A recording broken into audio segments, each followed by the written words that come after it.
Hey, what's up? This is Chosen. Happy Monday to you. Time to get your week caught up for Raid Shadow Legends. We've got CvC starting tomorrow. We've got the 10X champions announced for this CvC for those people that are pulling shards and want to double dip some points. We have also got the Fusion starting soon, and I will get you everything you need to know as we head into Monday for starting the week. Let's get into it.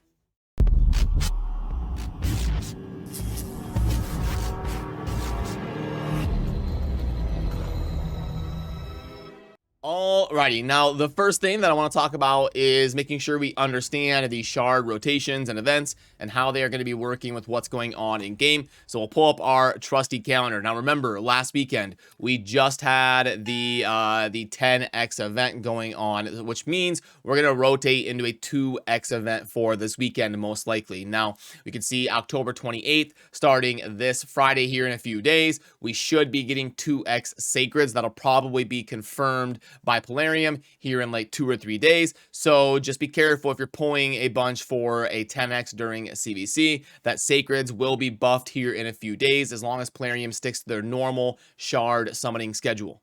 And the champions that will be featured for the CvC summoning are Rotos and Siphi. Now, this is actually perfectly normal. Plarium always does this. They feature a non-void and a void legendary as a 10x event for people that are pulling shards for extra points to synergize with helping their team in CvC. I don't really need to do a dedicated breakdown of Siphi and Rotos. They are obviously extremely strong champions. Rotos is one of those like top 5, top 10, depending who you ask, DPS champions in the arena.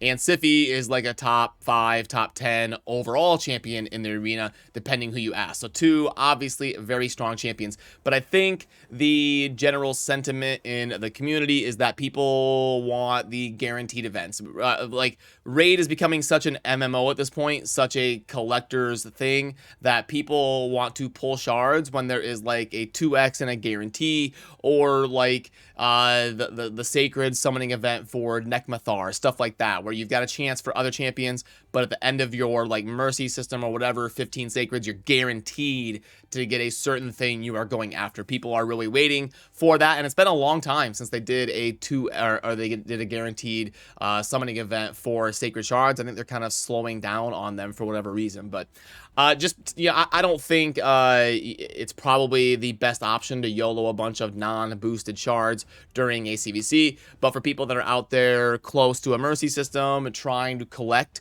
Rotos or Siphi, I would totally understand pulling during the 10x and synergizing some points with CvC. For most of you out there, you should probably wait for a 2x or a guaranteed type of event.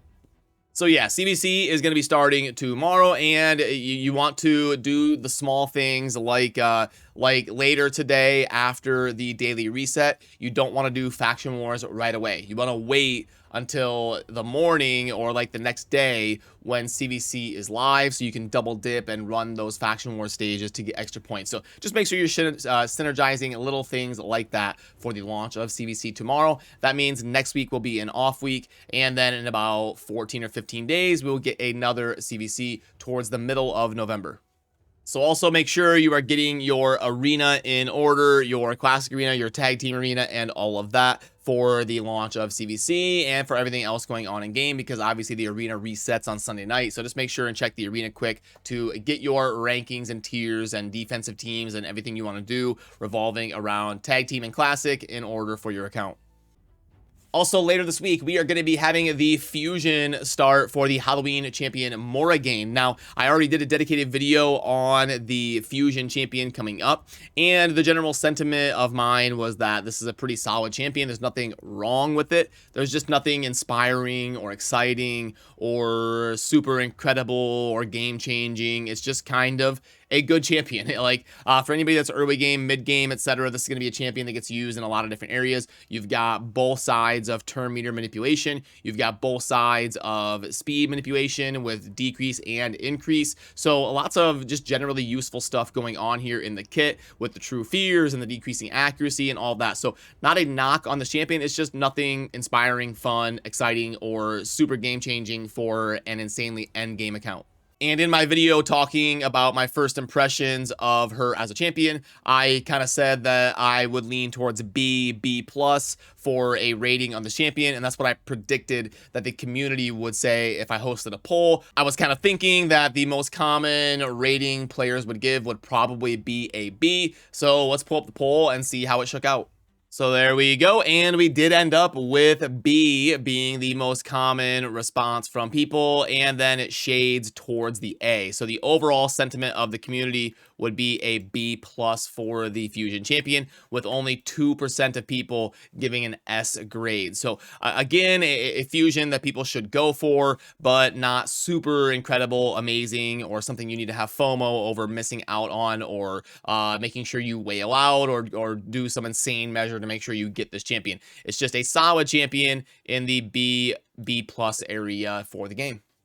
For the tournaments and events happening in game, there is an Ice Golem tournament that you may want to get to at least 2,050 points to get your Awakening mechanic over there on the right side. I'm going to try to focus on remembering to do that today. And then there'll be a Dragon tournament tomorrow that is revolving around just using Orc champions. So I'll probably get a video out later this afternoon, theory crafting the best Orc team that I'm going to be using on my account, and then also talking about some other champions that might be good options to throw in there for the Dragon tournament tomorrow if you want to do the Orc only Dragon. And then there is actually a really good Fusion warm-up event where you get a free Void Shard basically here just for being active in game. So make sure every day you are getting your 120 daily points for the Fusion warm-up event.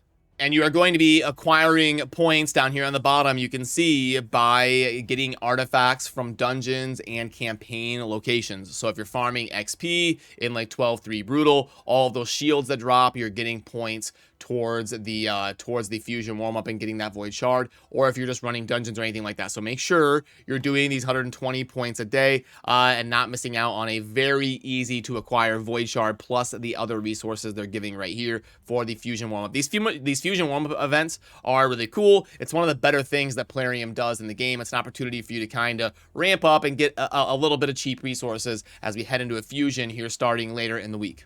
Then also under the events, obviously there is the Halloween Deck of Fate. Now, I actually think this is really cool. I just think it was implemented poorly. I think it's a cool mechanic to have something like this in the game and try something new and spice things up and all of that. But it just kind of doesn't hit because it's so underwhelming. Like, I finally won the event. You can see here that I got that I pulled the 3 in a row, which is what you need to do to like win or complete something, and I got 150 energy, like 1 energy refill. Really? I mean, like, it should be more hype. It should be, they could do a lot more fun revolving this like Deck of Fate mechanic. They could add some skill to it, like have cards flip over and then unreveal themselves, so there's like a memory type test. They could make it bigger. They could make the pumpkins easier to acquire. They could have the rewards be better. There's 100 million different ways they could spice this up and make it more fun, and I hope they do because I enjoy new mechanics coming to the game and new things for us to try. Now let's pop into the shop and see if there is anything worth going over. This is too expensive for Soulstones, in my opinion. The monthly pack, we know the drill on that one. It's a decent offer in terms of just kind of what you see in game typically. The Great Deal Mix Pack is not great, not a recommend from me. Now, these mini mix packs that are 101% are some of the better money you can spend in raid, especially leading up to a Fusion, where you can get a couple shards and days of XP and chicken and energy and brews and 60k silver. No, I'm kidding. 60k silver is like 1 roll on 1 upgrade. But anyway, for $3, this is about the best you're gonna do in terms of general utility spending in raid. In fact, I know the trio shard pack is decent. This is one of the best offers you're ever going to see that has a sacred shard in it, because sometimes you'll see sacred shards for like 20 or 25 just for one of them. So the fact that this offers 25 and it has a sacred plus some other stuff, in terms of what you usually see, is good, but overall I don't think it's that great of an offer. The pack string is going to be decent for energy, for the higher tier spenders. For people that are diligent about their spending, not so much.